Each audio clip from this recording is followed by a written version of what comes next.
noite. Hoje o vídeo vai falar um pouco sobre o transtorno espectro do autismo. O TEA, conhecido como transtorno espectro do autismo, é reconhecido pelos comportamentos estranhos e repetitivos, como também dificuldade de se comunicar, tendo 4 tipos, como a síndrome de Asperger, transtorno invasivo do desenvolvimento, transtorno autista e transtorno desintegrativo da infância. O autismo é um problema psiquiátrico que é normalmente identificado na infância, entre 1 ano e meio e 3 anos. Porém, os sinais podem aparecer nos primeiros meses de vida.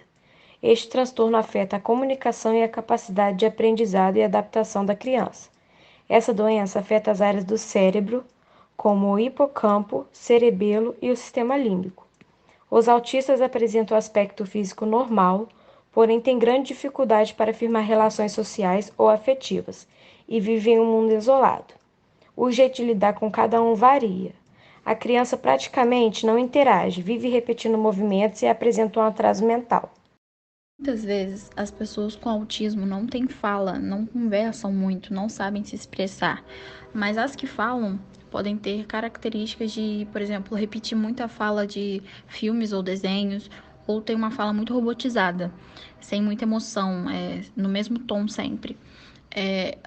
Essas pessoas têm dificuldade de interpretar as entrelinhas de um diálogo e as expressões. Por exemplo, se você falar para uma pessoa que tem autismo, nem que a vaca tussa, ele não vai entender que você está dizendo de jeito nenhum.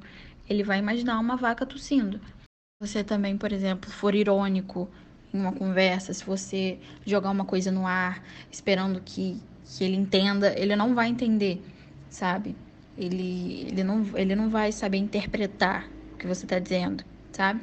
E as pessoas com autismo também têm muita dificuldade de mudar de rotina, em flexibilizar. Então, o mundo ideal para essas pessoas é um mundo que não tenha mudança, que seja tudo sempre no mesmo horário, sempre as mesmas brincadeiras, as mesmas comidas. Então, e também sempre ele vai falar do mesmo assunto, porque ele gosta muito do mesmo assunto, ele vai pesquisar todo dia, ele vai falar sobre isso todo dia e ele vai saber muito sobre esse assunto que ele gosta.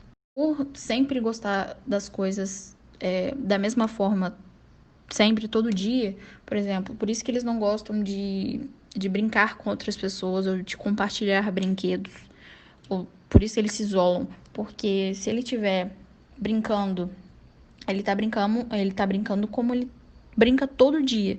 Aí vem alguém, por exemplo, uma outra criança e muda aquele jeito de brincar. Ele vai ficar super confuso, sabe? Porque vai sair da rotina, vai mudar o que ele faz sempre. Fatores de risco. Sexo masculino. O transtorno é de 2 a 4 vezes mais frequente em meninos do que em meninas. Predisposição genética, poluição e infecções como rubéola durante a gravidez. Diagnóstico. Não é diagnosticado com exames laboratoriais ou de imagens, porém, há alguns, como o cariótipo, com pesquisas de X frágil, o eletroencefalograma, a ressonância magnética nuclear, os erros inatos do metabolismo, o teste do pezinho, as sorologias para sífilis, rubéola e toxoplasmose, que podem ajudar a investigar doenças associadas. O médico costuma considerar o histórico do paciente, a observação do seu comportamento e os relatos dos pais e de pessoas próximas. Nível 1. São pessoas que têm um funcionamento super bom, conseguem ir na escola, não precisam de tanta ajuda, de tanto apoio. Elas têm os sintomas, as dificuldades, mas elas precisam de muito pouco tratamento para se desenvolver e para serem funcionais. Nível 2. São pessoas que têm muito tratamento, muita ajuda intensiva e ainda assim são médias no funcionamento na vida do geral, ainda precisam de apoio. Nível 3, são pessoas graves, mesmo com muito tratamento, com um especialista cuidando, com muito apoio, ainda assim são pouco funcionais, pouco autônomas e pouco independentes. O tratamento do autismo. O principal objetivo é reduzir os sintomas a partir do suporte ao aprendizado e ao desenvolvimento. Não existe um tipo de tratamento único e específico, pois cada autista apresenta sua própria dificuldade e o grau de resposta às atividades. Veja alguns tipos de tratamento. A fonoaudiologia melhora a sua comunicação social e o uso funcional da linguagem.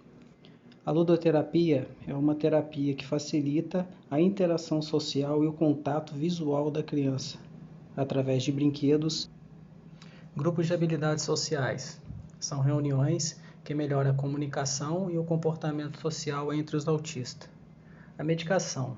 Não existe uma medicação direcionada ao tratamento do autismo, apenas medicamentos que auxiliam os efeitos da agressividade, da ansiedade, da hiperatividade, etc.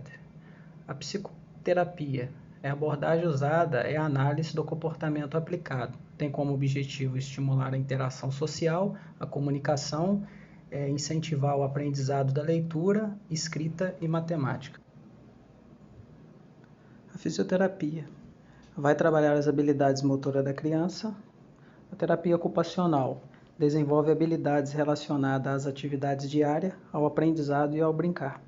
A pedagogia é necessária para a construção da identidade através do processo de aprendizagem. A crianças que possuem deficiências intelectuais é necessário a presença de um professor